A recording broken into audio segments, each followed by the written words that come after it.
Hello' everyone, কি খবৰ আপোনালোকৰ?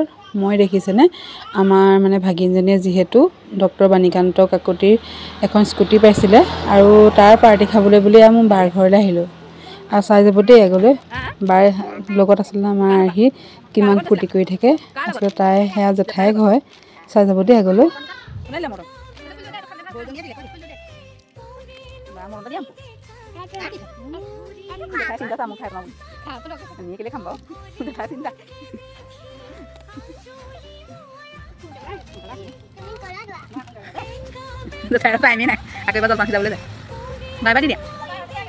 আকৌ এবাৰ দেখিছেনে বাৰ ওচৰতে আকৌ আমাৰ জেঠাই ছোৱালী এজনীও আছে, সিহঁতৰ ঘৰলৈ বুলি ওলালোঁ। আৰু তাত গৈ পেলাই দেখিছেনে নাখাওঁ বুলি কোৱা স্বত্বেও এয়া মানে বায়ে আটা সানিলে আৰু ধুনীয়াকৈ তাত ৰুটি ভাজি খাই আকৌ মোৰ বাৰ ঘৰলৈ গুচি আহিলোঁ, মানে আৰ্হি জেঠাইকৰ ঘৰলৈ। আৰু ইয়াত দেখিছেনে বায়েকৰ খেলা বস্তু লৈ তাই কি ফূৰ্তি। আজিলৈ আহিছোঁ দেই, বাই।